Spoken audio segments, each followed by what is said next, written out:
So last night, my little digital Bible thing was turned to Psalm 73. Not a normal place for me to peruse. But for some reason, it was just left at Psalm 73, verse 25, at the top of my little digital scripture software in my laptop. Psalm 73, 25.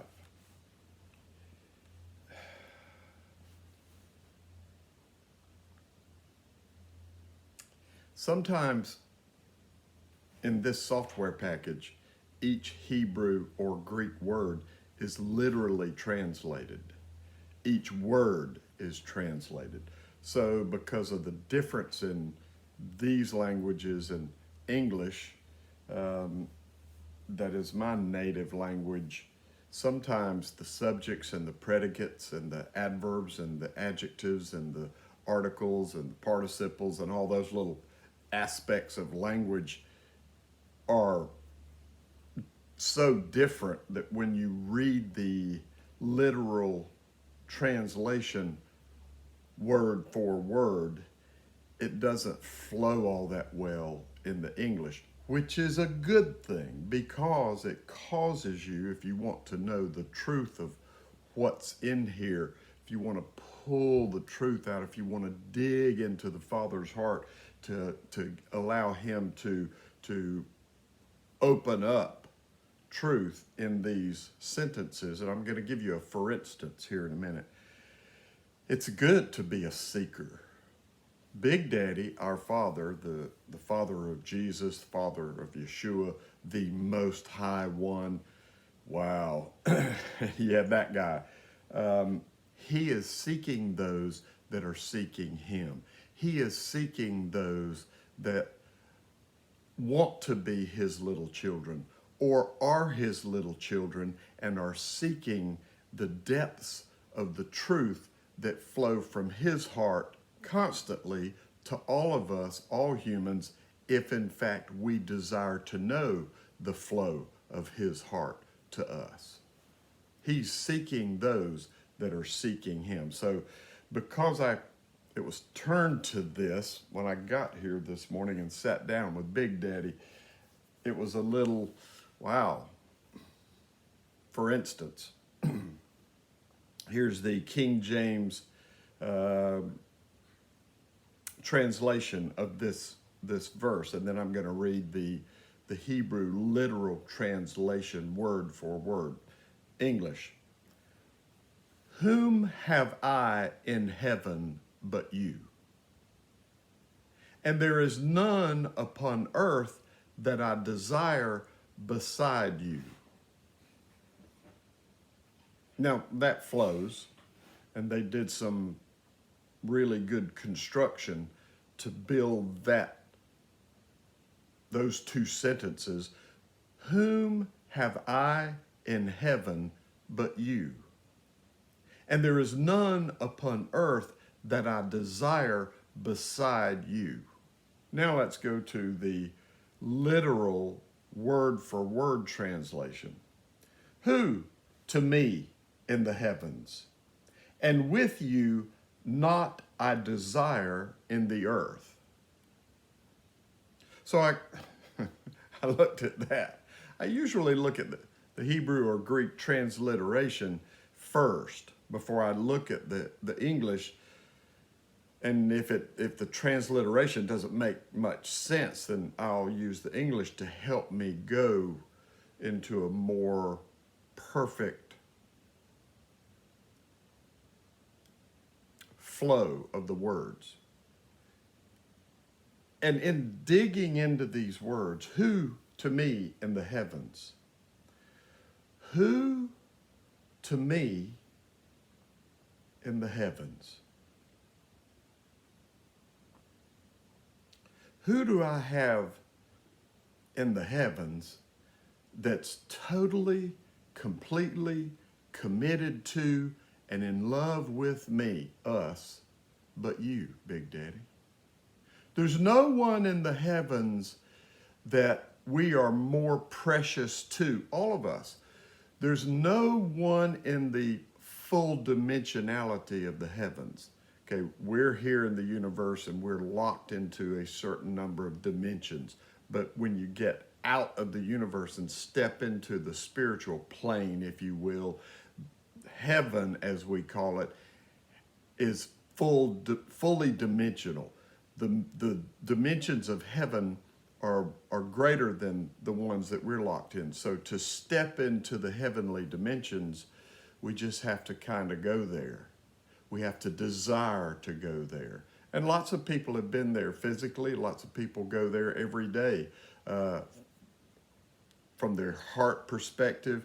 But to travel mentally, spiritually into that place, to sit with the Father, the Son, the Spirit, to go into that place, to that secret place, the hidden, concealed place where the Most High Himself is, where the Messiah, the King, is seated beside Him. And we desire to go in there every day, those of us that are seekers of that positioning. Who in the heavens is to me and for me more than you, Big Daddy? Who in the heavens am I more precious to than you? See, this is the digging I was talking about, getting into the depths of the truth that is flowing to us from the heart of the Father through study to show yourself approved, to studying and desiring and meditating in these words that He has, put into place for us to know His ways, to know His perspective, how He sees us, how He sees others, how He sees what's going on, and how He sees the finish of what's going on. See, He knew the end or the finish before the beginning. At the beginning, He already knew the end. He already saw all the different decisions that were going to be made by all of us throughout all these years since the beginning of the planting of the garden we call the universe. He already knew all we were going to do before we were.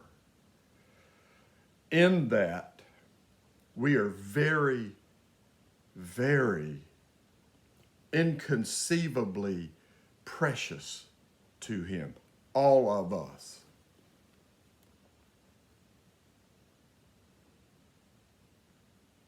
Whether we see ourselves or others as good people or really bad people or kind of good, kind of bad, regardless, all of us, all humans that came out of Adam, are inconceivably precious to our Father, Big Daddy, or whether He's our Father or not. We are precious. You can't grab the preciousness that He has for us, all of us. So therefore, in that we are so precious to Him, who in the heavens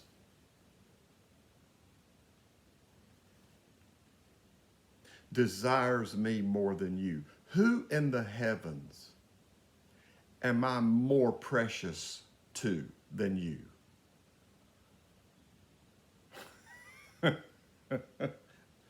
There's no entity in that fully dimensional realm that we mean more to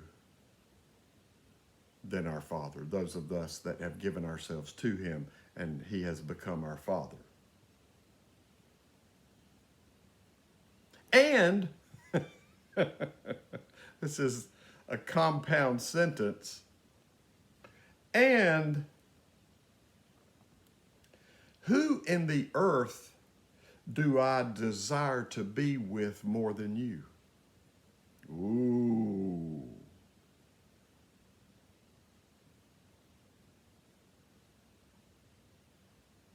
Whoa.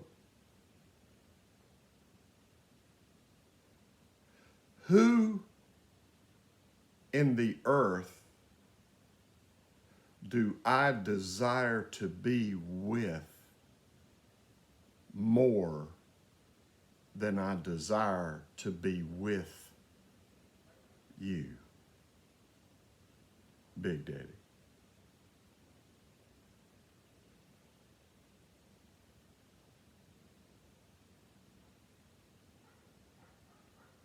That's a meditative moment.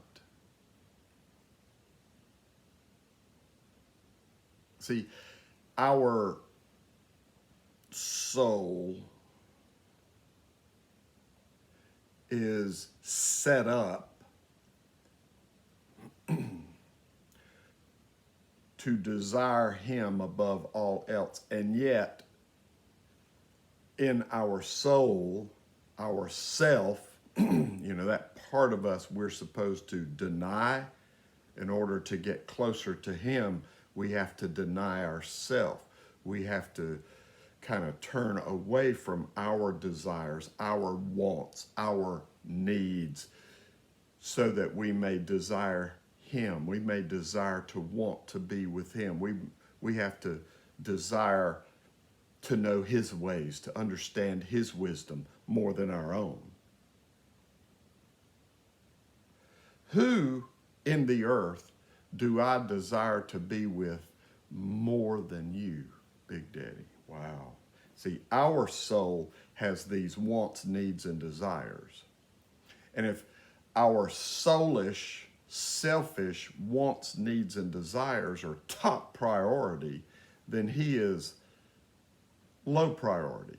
Even if he's our Father and we are his, we may be going through life primarily doing our self stuff, applying ourselves mostly to fulfilling our self wants, needs, and desires, and occasionally maybe even an hour on Sunday morning or a Shabbat evening with the family or whatever. But that little bit of time we give to being with him or being about him. So you see the imbalance here.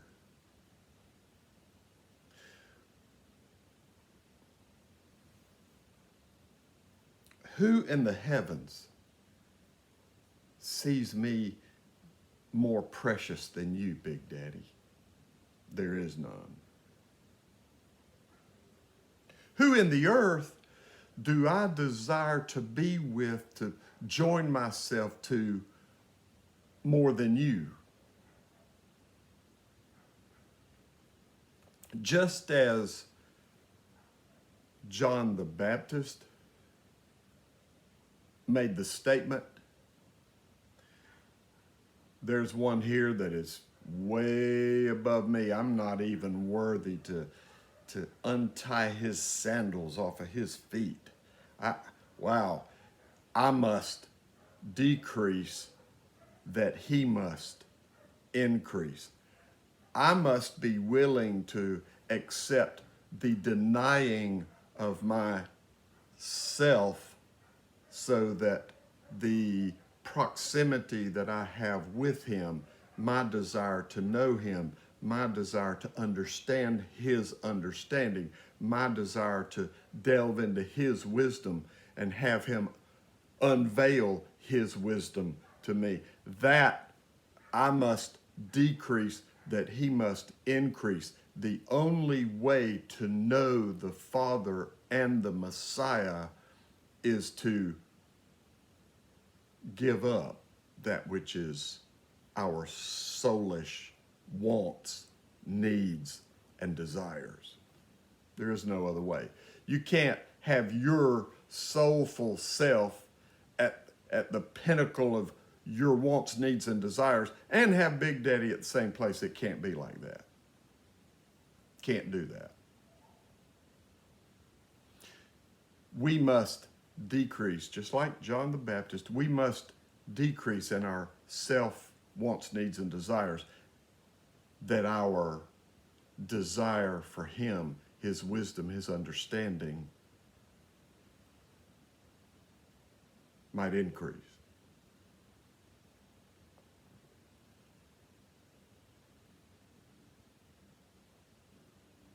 the next verse, the English. My flesh and my heart fails. This up here, if this is our priority, if our stuff is of the utmost importance, and maybe we give Daddy a few crumbs along the way. If this is most important to us, it's planned failure. And having lived most of my life like this, only over the past some years, seeing the transition of letting this decrease that he might increase so that I might, wow, understand more how precious we are to him, therefore partaking in how precious he is to me. Whoa. And the next verse, Psalm 73:27.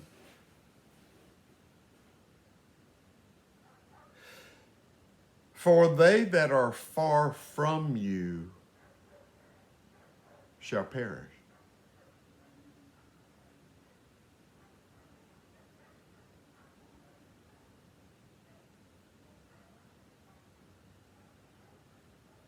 When we seek after and search after and desire and run after things that fulfill our soul, our flesh, our heart, when we seek after those things, we are far from him. But when we become seekers of him, his little children, wanting to be close to him every day, wanting to go into our alone room and close the door so that we might be with Elohim, Hebrew word, plural word for the Father, the Son, the Spirit, the seven spirits of the Father, whoever is included in that Elohim. When we have to be with them, very close proximity every day and even through the day, when we have to start our day in close proximity to Elohim so that we are in the mix with them, we become one with them. And then when we come out of that close proximity meeting with Elohim, our Father, our Master, Yeshua, the Messiah, the King, the Spirit of the Father, when we come out to go back into the world system and do our things, we carry with us that close proximity enjoyment, and we appear to be very joyful to those that we encounter during our day. But you can't have that unless you seek daily bread. Give to us our daily bread. And those that are seekers of that daily bread, they will find the daily bread. I just realized I didn't plug in my my microphone, so you're not getting a clear microphone audio today. It's just picking up the audio right off my iPad. But anyway, maybe you'll hear it good. And then the last verse of Psalm 73. But it is good for me to draw near to Elohim. That word good is the same word that describes Father's goodness.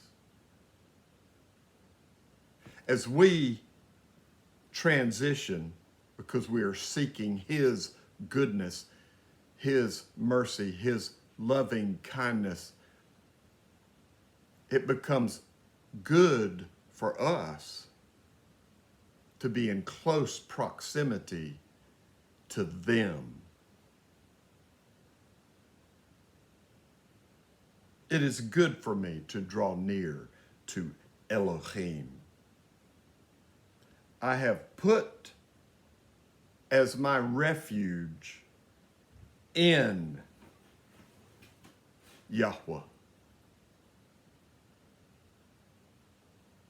If your refuge is in the Father instead of in things that you have made your refuge, and I've done it a million times. Well, if I can only go here, if I can only do that, if I can only settle in here, if I can only achieve that, if I can only,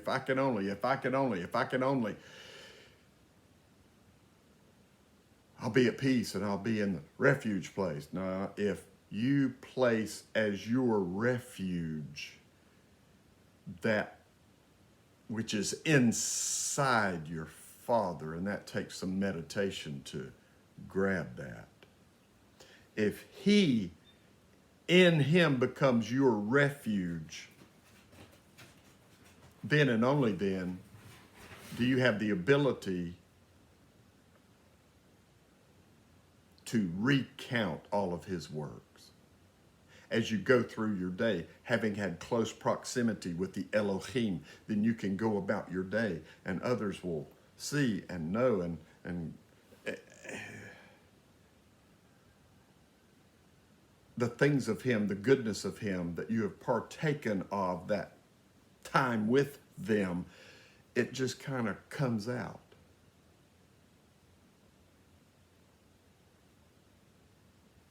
I talked with someone yesterday on the phone, and I've known her for several years, only met her and her husband just recently. They were by here at my place, and I knew that she needed to hear someone tell her about close proximity and how wonderful it is, how this is better than this. But the time just wasn't right. But yesterday, she sent me a text, and I called her to talk about this what she texted me. It was about one of my little German Shepherd puppies. And that which was in me came out for her, and she said something like, wow, I've just known there was this side of you, but why did you wait until now to let this flow out of you into the conversation? I said it was just the right time.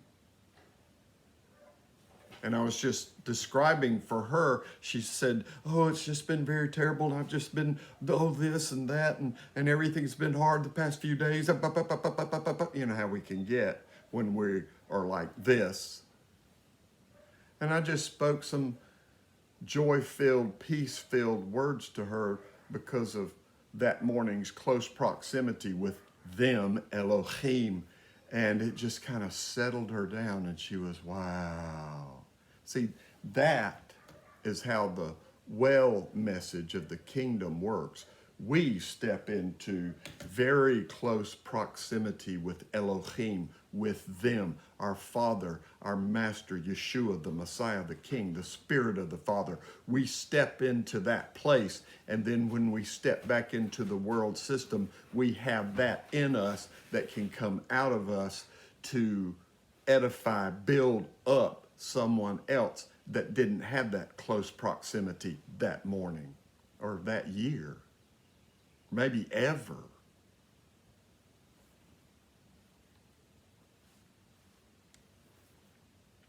I hope my little microphone thing works for you. I hope you could hear this clearly, but that was really good, and that's what I got this morning. So thought I'd share it with you. You guys, be well.